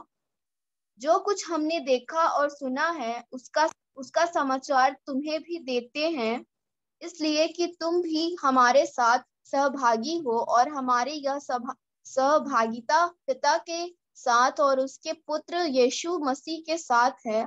और ये बातें हम इसलिए लिखते हैं कि हमारा आनंद पूरा हो जाए। 5 पद। जो समाचार हमने उससे सुना और तुम्हें सुनाते हैं, वह यह है कि परमेश्वर ज्योति है और उसमें कुछ भी अंधकार नहीं। यदि हम कहें कि उसके साथ हमारी सहभागिता है और फिर अंधकार में चलें, तो हम झूठे हैं और सत्य पर नहीं चलते। क्या बोल रहा है? यदि हम बोल रहे हैं कि हम यीशु के साथ हैं और फिर अंधकार में चल रहे हैं, तो हम झूठे हैं, बोलता है, हमें सत्य नहीं है। तो आपको और मेरे को, यदि परमेश्वर, जैसे ज्योति में है हम लोग, अभी मैं यहाँ पर लाइट में बैठी हूँ ना, मेरे यहाँ बहुत सारा बल्ब चल रहा है, तो क्या हो रहा है? रोशनी आ रही है। यहाँ पर अंधकार नहीं रहेगा, क्योंकि अंधकार और ज्योति का कोई मेल हो ही नहीं सकता। जहां पर ज्योति है वहां पर अंधकार टिक नहीं सकती, है ना। जब सूर्य जो है दिन के समय रहता है तो कितना रोशनी रहता है, तो चंद्रमा तो रहता है पर दिखता नहीं है, क्योंकि उसका तेज इतना होता है। वैसे ही जब आप और मैं परमेश्वर के साथ चल रहे हैं, बोलते हैं हम यीशु के साथ हैं, हम 3 साल से हैं, हम 10 साल से हैं, पर यदि फिर भी हमारे जीवन में समस्याएं और अंधकार है, हम प्रभु के साथ सहभागी नहीं हैं। लिखित ले लो, प्रभु के साथ सहभागिता रखना मतलब ज्योति में चलना, जैसा प्रभु बोल रहा है वैसा करना। क्या बोलता है? पर यदि जैसा वह ज्योति में है वैसा ही हम भी ज्योति में चले, तो एक दूसरे के साथ सहभागिता रखते हैं, और उसके पुत्र यीशु का लहू हमें सब पापों से क्या करता है? शुद्ध करता है। यदि हम कहें कि हम में कुछ भी पाप नहीं, तो अपने आप को धोखा देते हैं और हम में सत्य नहीं। पर यदि हम अपने पापों को मान लें, तो वह हमारे पापों को क्षमा करने और हमें सब अधर्म से शुद्ध करने में विश्वास योग्य और धर्मी है।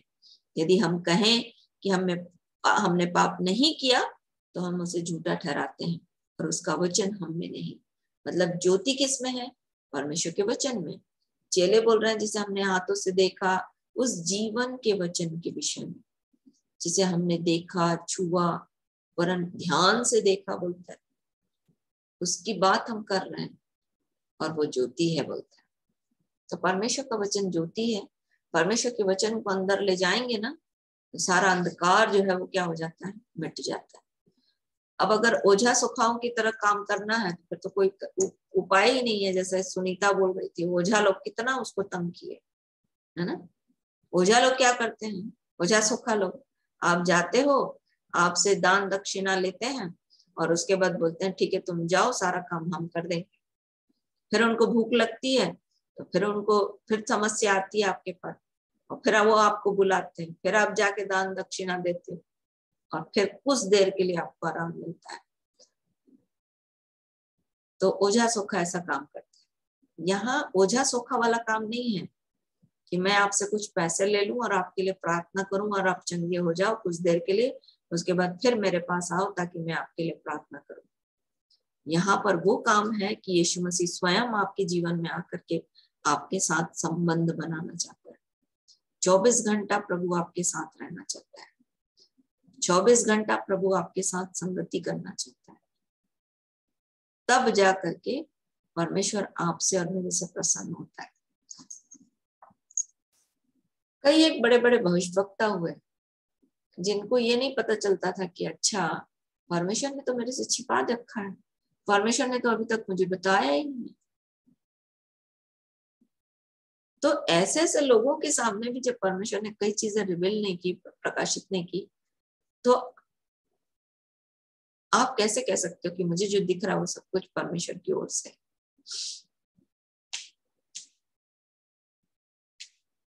क्योंकि परमेश्वर कभी भी अपने वचन के बाहर बात नहीं करता। जो कुछ बोलेगा ना, जो कुछ दिखाएगा, वो परमेश्वर के वचन में होना चाहिए। इससे आप पहचान सकते हो कि जो मैं देख रही हूँ वो परमेश्वर के वचन के अनुसार है कि नहीं है।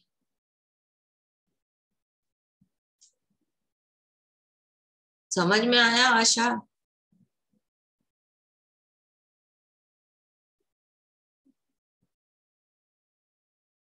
आशा मेरी आवाज आ रही है?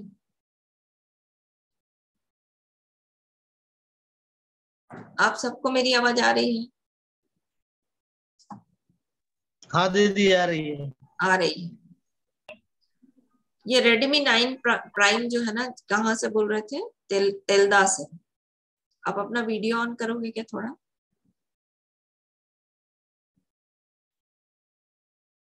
Redmi 9 prime. कल बहुत सारे लोग जुड़े थे आपके यहाँ। जय यीशु। आपका माइक बंद है।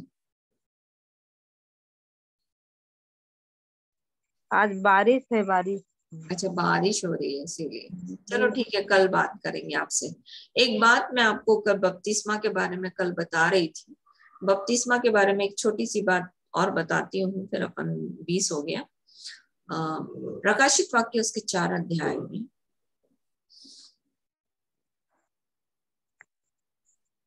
प्रभु के सिंहासन की चर्चा है।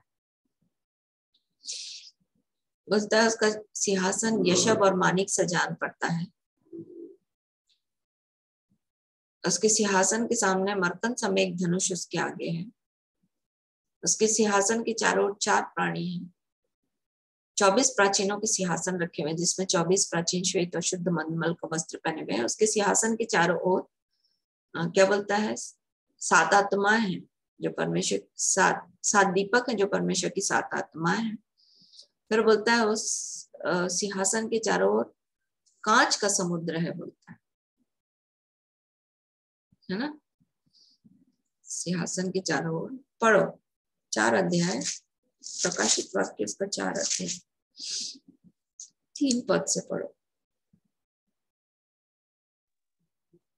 जो उस पर बैठा है यह यशब और मर्णीय सा दिखाई पड़ता है, और उस सिंहासन के चारों ओर मरकत सा एक मेघ धनुष दिखाई देता है। उस सिंहासन के चारों ओर 24 सिंहासन हैं, और इन सिंहासनों पर 24 प्राचीन श्वेत वस्त्र पहने हुए बैठे हैं, और उनके सिरों पर सोने के मुकुट हैं। उस सिंहासन में से बिजलियां और गर्जन निकलते हैं और सिंहासन के सामने आग के 7 दीपक जल रहे हैं। वे परमेश्वर की 7 आत्माएं हैं और उस सिंहासन के सामने मानो बिल्लौर के समान कांच का सा समुद्र है। हाँ, ये जो समुद्र है ना, ये समुद्र जो है ये बपतिस्मा को दर्शाता है। ठीक है, जैसे प्रकाशित वक्त, जैसे यदि आप निर्गमन की किताब उसका 30 अध्याय,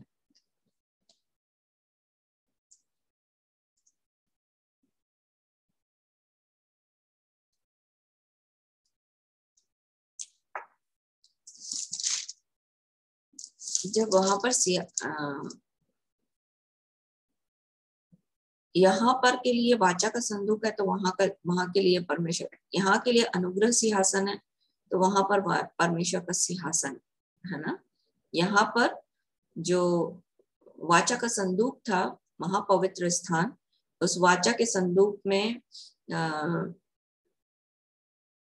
हारून की छड़ी और जिसमें फल और फूल लगे हुए थे और मन्ना रखा हुआ था और 10 पट्टियों की 10 आज्ञा रखी हुई थी, है ना। और यही उसके ऊपर करूब था और करूब के ऊपर परमेश्वर की वाणी आती थी। और एग्जैक्ट वैसे यहाँ पर जो महापवित्र स्थान में था वो परमेश्वर का सिंहासन है, जहां पर परमेश्वर के चारों ओर करूब 4 प्राणी है ना। तो यहाँ वहां पर बोलता है कि सिंहासन के सामने लाल कांच का समुद्र है। और जैसे यहाँ पर महापवित्र स्थान में जाने से पहले आपको उस हौद से पैर धोना पड़ता था, पैर और हाथ धो करके ही आप वाचा के संदूक के पास जा सकते थे। मतलब बिना बपतिस्मा के एक व्यक्ति प्रभु के राज्य में प्रवेश नहीं कर सकता। इसलिए बोलता है विश्वास करे और बपतिस्मा ले तो उसका उद्धार की प्रक्रिया प्रारंभ होती है। आजकल बहुत सारे ऐसे क्या बोलना चाहिए कि शिक्षाएं आ गई हैं जिसमें बोलता है बपतिस्मा लेने की जरूरत नहीं है, खाली प्रभु बोझ ले लो तो हो जाएगा। कई एक संस्थाएं बोलती हैं कि यीशु का नाम लोगे तो हो जाए बपतिस्मा, यीशु के नाम से बपतिस्मा होगा। और ये सब चीजें गलत गलत शिक्षाएं फैल रही हैं। तो ये आपको समझना, हमारे बीच में ही हमारे आने के बाद विंध्यनगर में सिंगरौली क्षेत्र में एक कुछ ऐसी संस्थाएं भी आई जिन्होंने बोला यीशु के नाम की बपतिस्मा लेना। तो एक भाई जिन्होंने यहाँ पर बपतिस्मा लिया था, उन्होंने पिता पुत्र और पवित्र आत्मा के नाम से वो जाके यीशु के नाम से बपतिस्मा लिया। तो ऐसी गलत शिक्षाएं वहां भी हैं, सब जगह फैल रही हैं। तो इस बात को सीखना है हमको कि यीशु का नाम वहां पर है, परंतु पिता और पुत्र और पवित्र आत्मा का नाम में, पिता का नाम तो इजरायली जानते थे, पुत्र का नाम भी जानते थे, पवित्र आत्मा के बारे में भी जानते थे, पर प्रभु यीशु मसीह की चर्चा वहां पर नहीं थी ना। इसलिए उसको प्रभु यीशु मसीह के नाम से उनको सिखाना पड़ा। पर आपको ये सीखना है कि प्रभु यीशु मसीह ने आज्ञा दी है ना, किसी मनुष्य ने नहीं आज्ञा दी। मत्ती 28 अध्याय में प्रभु यीशु मसीह ने आज्ञा दी कि पिता पुत्र और पवित्र आत्मा के नाम से बपतिस्मा दो, और जो बातें मैंने तुम्हें आज्ञा दी है उसको मानना सिखाओ ना। देखो मैं जगत के अंत तक सदैव तुम्हारे साथ। तो किसकी मानना चाहिए भैया?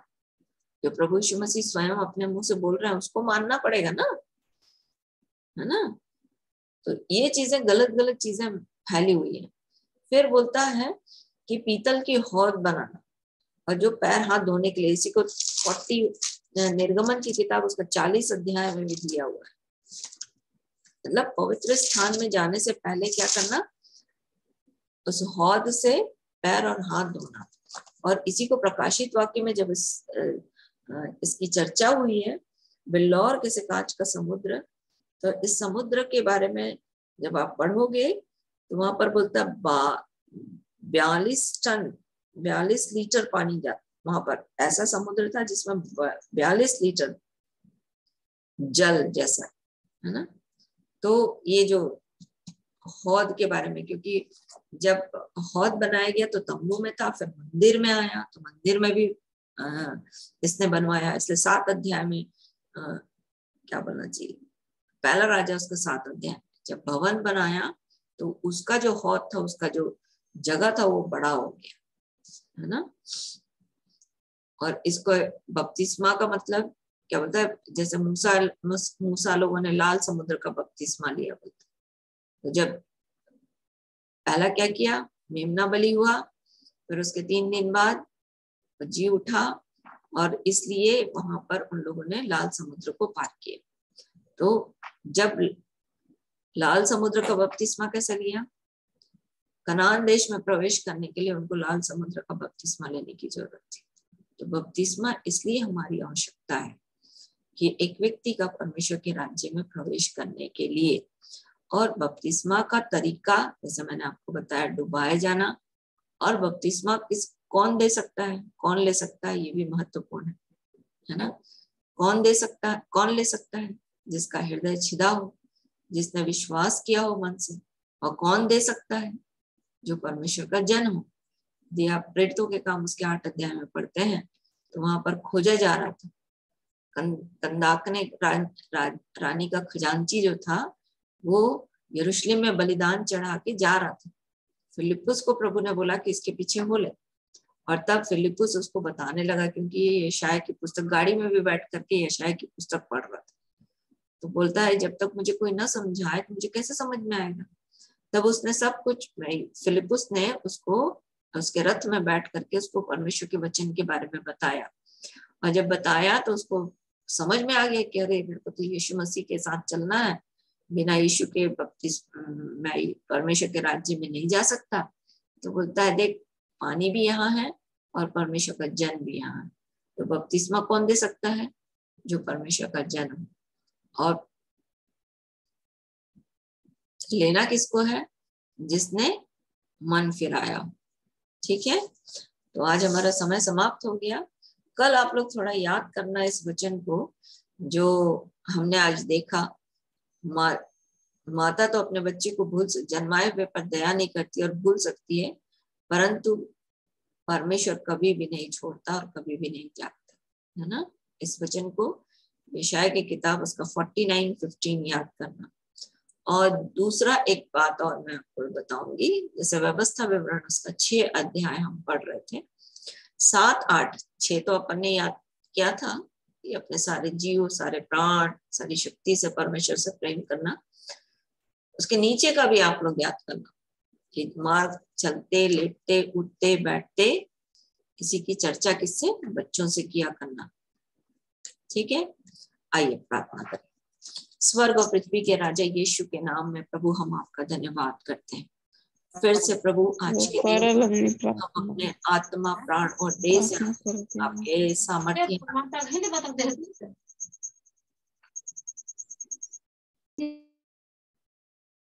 अपने आत्मा, प्राण और देह को आपके सामर्थ्य हाथ के नीचे लाते हैं। प्रभु आपकी दया, आपकी तरस के लिए जो सुबह से अब तक आपने हमारे जीवन के लिए बनाए रखी, हम आपका धन्यवाद करते हैं। इन गवाहियों के लिए धन्यवाद करते हैं प्रभु, क्योंकि आपका वचन कहता है चिन्ह और चमत्कारों के द्वारा आप ये प्रकट करते हैं कि आप हैं और अपने खोजने वालों को प्रतिफल देते हैं। आपका वचन कहता है कि पिता, जैसे फिलिप्पुस ने आपसे कहा कि पिता को हमें दिखा, तो आपने कहा मैं तुम्हारे साथ रहा, तुम नहीं समझते कि मैं पिता में हूँ और पिता मुझ में है, और यदि नहीं तो तुम इन चिन्हों को देख करके विश्वास करो कि मैं पिता में और पिता मुझ में है।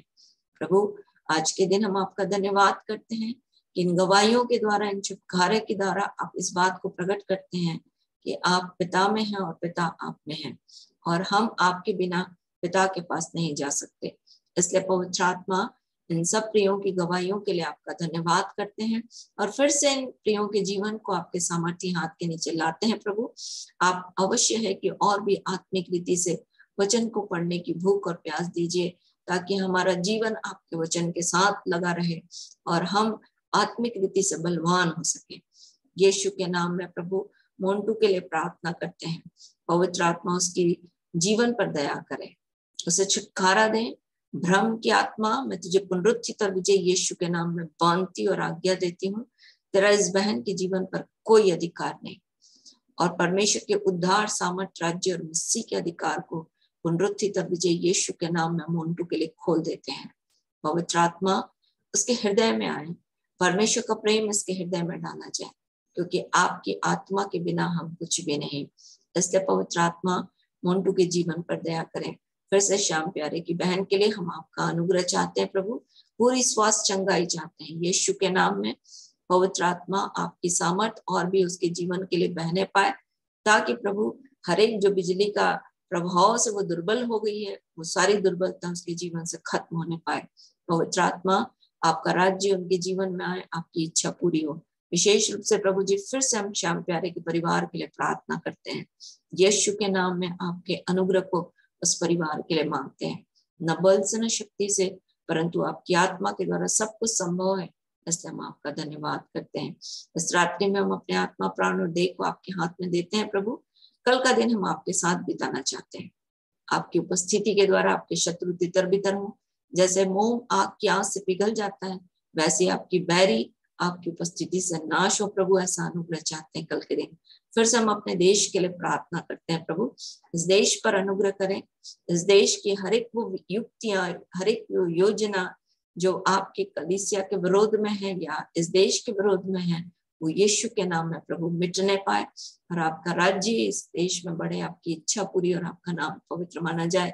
आपके लोग प्रभु शांति से जीवन बिता सकें, भय और भक्ति में कुशलता के साथ रह सकें, ऐसा अनुग्रह चाहते हैं। और विशेष रूप से प्रभु जी हम अपने देश के हर एक नागरिकों के लिए प्रार्थना करते हैं, हर एक जवान बच्चों के लिए प्रार्थना करते हैं, हर एक बेरोजगार बच्चों के लिए प्रार्थना करते हैं प्रभु, उन पर दया करें। आज हमारे देश में जो भी कुछ हो रहा है प्रभु, उसमें आपके अनुग्रह को मांगते हैं।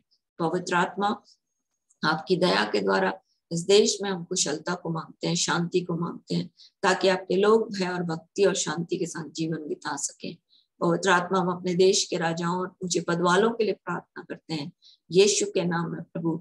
हर एक जो निर्णय लेता है वो निर्णय आपकी कलीसिया की उन्नति के लिए और इस देश की उन्नति का कारण बने। और यदि ऐसी कोई सम्मति है प्रभु, जैसे हामान और जैसे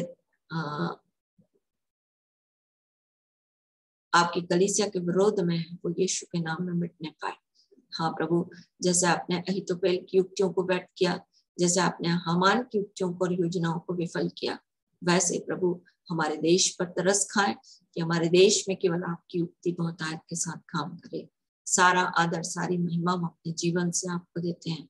रात्रि में हर एक के जीवन की थकान को दूर करें प्रभु, हर एक को नए उन्माद से, नए और भी प्रकाशनों से भर दें। आपकी सिद्ध इच्छा हर एक के जीवन में पूरी हो और कल का दिन प्रभु हम आपके साथ जी सकें, ऐसा अनुग्रह चाहते हैं। हमारे बीच में जो बीमार है वो यीशु के नाम में चंगे हो जाए, जो दुष्ट आत्माओं से ग्रसित हैं वो यीशु के नाम में छुटकारे को प्राप्त करें। हर एक का कोढ़ यीशु के नाम में चंगा हो जाए। पवित्र आत्मा हर एक मिजल्स यीशु के नाम में जाता रहे। सरोज के जीवन के लिए प्रभु हम आपकी चंगाई को मांगते हैं यीशु के नाम में। पवित्र आत्मा आपकी सामर्थ बहुतायत के साथ बहे, ताकि आपके लोग सुरक्षित पाए जाएं और आपकी आत्मा में पाए जाएं। सारा आदर, सारी महिमा हम अपने जीवन से आपको देते हैं। धन्यवाद के इस बलिदान को प्रार्थना, विनती, निवेदन के साथ अपने उद्धार करता प्रभु यीशु मसीह के नाम से आपको चढ़ाते और मांग लेते हैं। Amen, amen, amen. Hallelujah, hallelujah. Hosanna, hosanna, hosanna. सबको जय यीशु। क्या ज्ञानदास, तुम्हारे यहाँ क्या प्रॉब्लम है? हेलो, क्या प्रॉब्लम है? दीदी। हाँ बोलो दीदी। जय यीशु। जय यीशु। दीदी जय यीशु। क्या जय यीशु बोल रही हूँ, बोलो। अरे वो कल के लिए प्रार्थना के लिए हो रही थी, प्रेयर के लिए, कल के लिए बोलो। जय यीशु दीदी। जय यीशु। जय यीशु दीदी। जय यीशु। मेरे वेद प्रकाश की, मेरे लड़का की ना का तबीयत बहुत खराब बा, पेट वोट पिराता, कपार पर चने प्रार्थना बढ़िया कर दीते। बढ़िया करूँ? यीशु काम करता है जी, मैं काम नहीं करता। यीशु काम करता है, हम लोग तो केवल अर्जी देते हैं कि प्रभु काम कर दीजिए, है ना। बाकी काम तो प्रभु जी करते हैं, तो यीशु करेंगे काम। ठीक है। हाँ। पानी ले लो और मंझौली वाले आप पानी ले लो तो, झोली वाले पानी ले लो तो। दे रहे हैं दीदी। तुम नाम बता देना पर क्या करो आप अपने पूरे घर में छिड़कना है, ले मंझौली वाले पानी ले जाके मेरी बात समझ सुनाई दे रही? श्याम प्यारे के यहाँ ले रहे हैं दीदी, ले रहे हैं।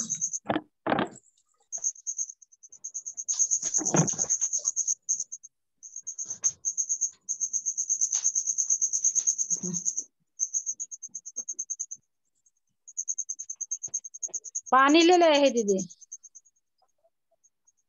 स्वर्ग और पृथ्वी के अधिकारी यीशु के नाम में हम आपका धन्यवाद करते हैं, क्योंकि आप भले हैं और निरंतर भला करते हैं। आप चाहते हैं कि आपके लोग भले चंगे रहें, इसलिए यीशु के नाम में प्रभु इन सब के पाप, अधर्म और अपराध को मान लेते हैं। यीशु का लहू इनके जीवन को धोए और शुद्ध करे, और आपका छुटकारा यीशु के नाम में प्रकट हो। पवित्र आत्मा हर एक बीमारी यीशु के नाम में चली जाए, हर एक दर्द यीशु के नाम में चला जाए। अपने हाथ को बढ़ाकर चंगा करें, चिन्ह और अद्भुत काम आपके प्रिय पुत्र यीशु के नाम में अब भी और इसी होने पाए। इस पानी पर आपके लहू को मांगते हैं प्रभु, जो विश्वास करने के द्वारा काम करता है, जिस स्थान पर इसका इस्तेमाल किया जाए। आपकी छुटकारा और आपकी चंगाई यीशु के नाम में प्रकट हो। पवित्र आत्मा, हम आपके अनुग्रह को यीशु के नाम में श्याम प्यारे के परिवार के लिए और उसके घर के लिए मांगते हैं। कोई शैतानी ताकतें जो इनके जीवन में और इनके घर को प्रभावित कर रही है, उनकी सारी युक्तियों में पुनरुत्थित विजय यीशु के नाम में बांधती और आज्ञा देती हूँ कि उसका इनके परिवार पर और इनके घर पर उसका कोई अधिकार नहीं। और आपके उद्धार, सामर्थ, राज्य और मसीह के अधिकार को पुनरुत्थित और विजय यीशु के नाम में खोल देती हूँ। प्रभु आपका धन्यवाद करते हैं। सारा आदर, सारी महिमा हम अपने जीवन से आपको देते हैं। धन्यवाद के इस बलिदान को प्रार्थना, विनती, निवेदन के साथ अपने उद्धार करता प्रभु यीशु मसीह के नाम से आपको चढ़ाते और मांग लेते हैं। आमीन, आमीन, आमीन। सबको जय यीशु की। सबको जय यीशु। क्या मोन्टू, उठो तो, उठ के बैठो।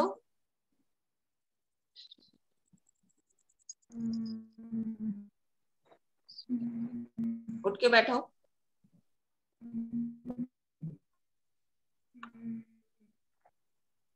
इसको वचन दो, पढ़ेगी है।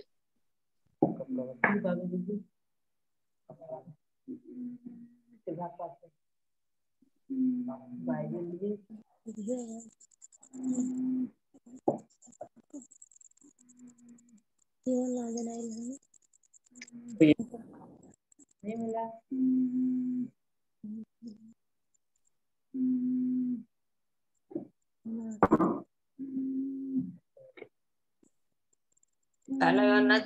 पहला यूहन्ना 3 अध्याय।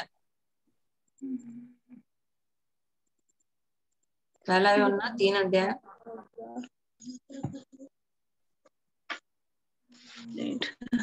8 वचन पढ़ो। तुम छूटना चाहती हो? तुम ठीक होना चाहती हो मोन्टू? तुम ठीक होना चाहती हो कि नहीं होना चाहती?